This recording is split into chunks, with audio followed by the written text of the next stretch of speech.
Hello students, I welcome you all to this session on EMFT or electromagnetics. So today in this session we are going to see the electric potential due to a dipole.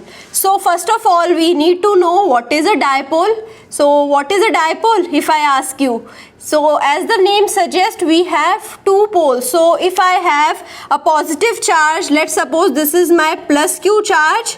This is my plus Q charge and this is my minus Q charge. So we have two same charges which are point charges and which are separated by a very small distance d. So this is the small distance d between these charges. Then this combination is called the electric dipole. Two small charges which are opposite in sign, which are separated by a very small distance d, is electric dipole. Now I have one more terminology which is electric dipole moment. The electric dipole moment is denoted by P vector and it is equal to, if I take any one of the charge, so I can take Q and I have to multiply it with D vector. So now these two are vector quantities. What is the direction? So the direction of P will be given by the direction of D. And what is the direction of D? The direction of D is from minus Q to plus Q. So here we have D cap. So this is a unit vector D cap from minus Q to plus Q direction. So I hope now you understood. This is electric dipole moment.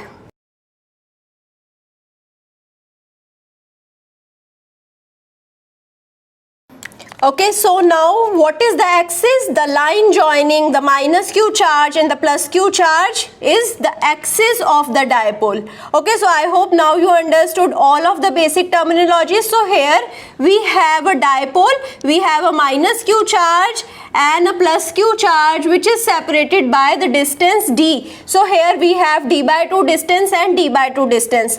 Now we have to find out the electric potential at the point P due to these combination of charges. So now here if my total distance was d and if I am joining this point with the center, so the point P is joined with the center of this line. This is the center. So this distance is d by 2. This distance is d by 2. Now the point P is joined from this distance. Now what will be the distance? This I have taken to be r. So I know the distance from the center of this line to the point P is r. Now this distance is d by 2, this distance is d by 2 and this point P is making angle theta. Okay, so now what are the point A dash and B dash? If from this point A I make a perpendicular on this extended line, it will be A dash. Okay, so this angle is 90 degree. Similarly from point B, if I make a perpendicular on the line, so let's suppose this is the point O. If I make the perpendiculars on the line OP, so it will be OB dash and it is 90 degree angle. Okay, so I hope now you understood all of the things.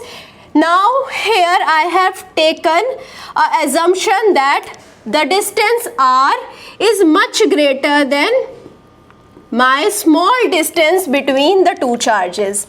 Then only we will be finding out the electric potential at point P. Okay, so this is the assumption and this is the condition that we will be following throughout the derivation.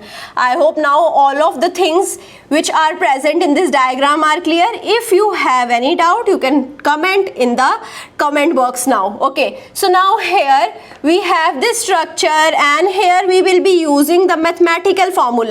How? So here if I see this angle, so what is this?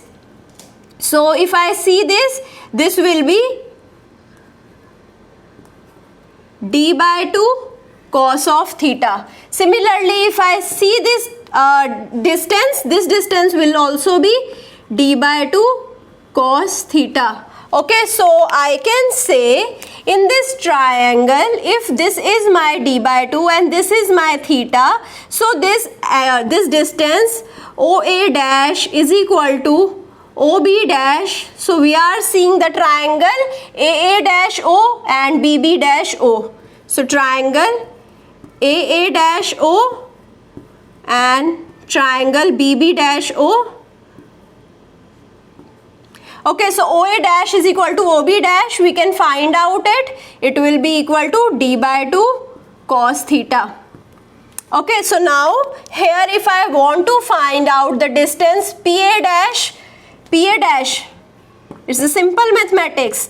Okay, so PA dash will be OA dash plus OP. Okay, so if I add these two, so what is OP? OP, it was given in the diagram itself, it was R. And what is OA dash? OA dash, we know, we have found out it is d by 2 cos of theta. Okay, so this is how I can find out PA dash. Similarly, I will be finding out PB dash. What is PB dash? PB dash will be equal to this R minus OB dash, or I can say OP minus OB dash. Okay, OP minus OB dash. This is my PB dash. So R minus d by 2 cos theta. Okay, so these are just the simple mathematical terms that we have found out here.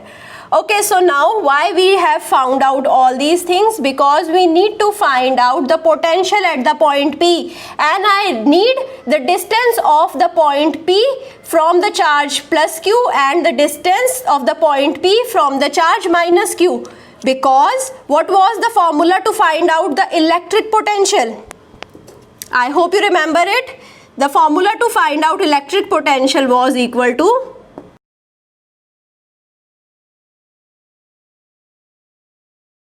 okay, so the electric potential is given by Q upon 4 pi epsilon naught R volt. Okay, so now I need to find out this R. Okay, and I have considered this R is much greater than D. So can I approximate AP is equal to A dash P? Okay, we can approximate AP is equal to A dash P because this distance is very small. Okay, this d by 2 is very small, and what is A dash P? A dash P is R plus d by 2 cos theta. Okay, so now I can say that these two distances are same. Okay, so now I can say, I will write it down. So AP is equal to AP dash. So this is my second assumption. What will be my third assumption? Similarly, I can say BP is equal to B dash P. So sorry, it was A dash P and B dash P. Okay, so now I hope you have understood why I am taking them equal, because this R is very high as compared to d by 2. Okay, so now if I have to check this distance BP will be equal to this perpendicular distance. So what is this perpendicular distance? So this perpendicular distance is equal to this distance. So these two are perpendicular distances which are equal. Similarly, if I see AP and A dash P, these two distances are same. So now AP is equal to A dash P, BP is equal to B dash P. So now I know the formula of V. I will be applying all of the formulas here. So now I will be applying the formula with the help of R. Okay, so now let's understand it. So first I will be finding out V due to minus Q. So voltage due to minus Q will be equal to, so here I will be having minus Q upon 4 pi epsilon naught. I am taking the free space. Now here if I have to divide it by R, what is R here? R is AP is equal to A dash P. What is A dash P? A dash P is R plus d by 2 cos theta. Okay, so I hope you understood this. Now what I will be doing? I will be finding out the potential due to point B, or the charge at the point B at the point P. So V due to plus Q, it will be equal to Q upon 4 pi epsilon naught. Now it is multiplied with the distance between B and P. What is BP? BP is equal to B dash P. What is B dash P? B dash P is R minus d by 2 cos theta. Okay, so here I will be multiplying with R. Sorry, here we have minus.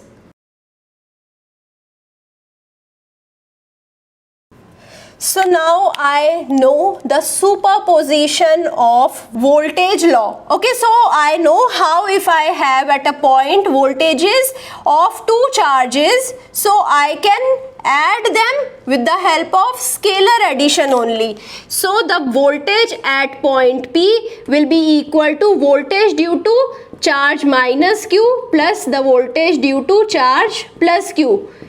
We have the simple scalar addition and we will be finding out the voltage at the point P due to the combination of two charges minus Q and plus Q. We know V minus Q, we know V plus Q. So we will be finding out V is equal to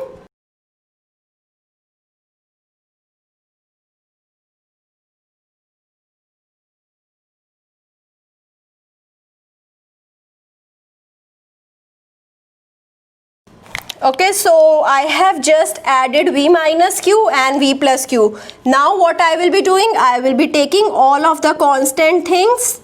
So Q upon 4 pi epsilon naught I have taken outside. What I am left out with, 1 upon R minus D by 2 cos theta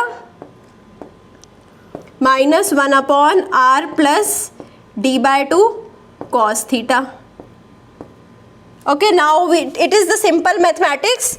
So what I can do,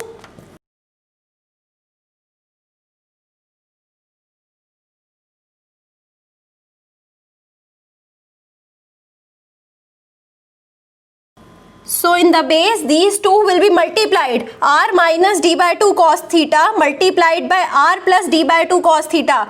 It is the identity A minus B into A plus B.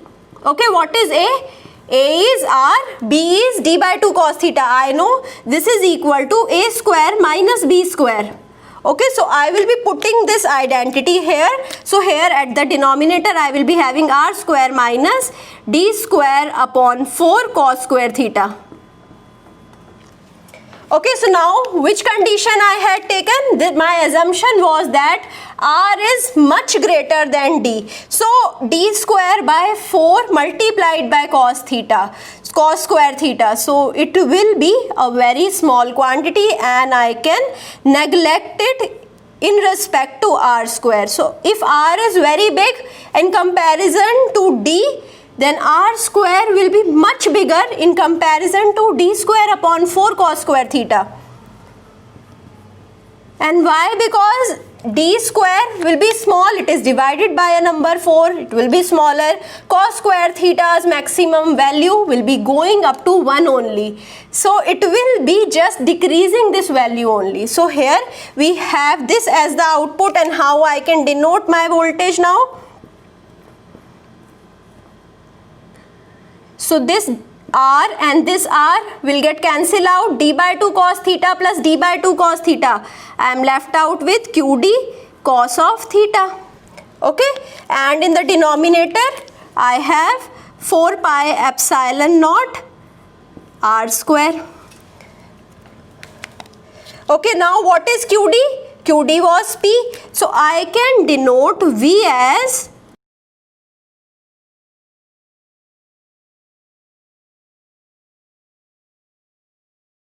so V is equal to P cos theta upon 4 pi epsilon naught R square volt. What is P?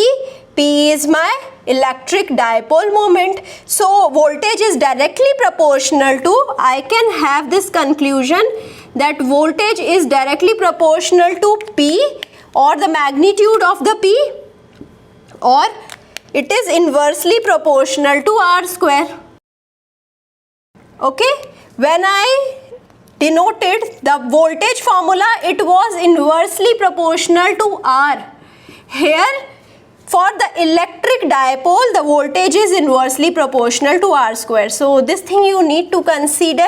So here I will be concluding my session. I hope you understood each and everything throughout this derivation. If you still have any doubt, you can put the doubt in the comment and I will try to resolve it as soon as possible. I hope you like this video. If you like it, share it with your friends, subscribe the channel and do push the like button. Thank you so much.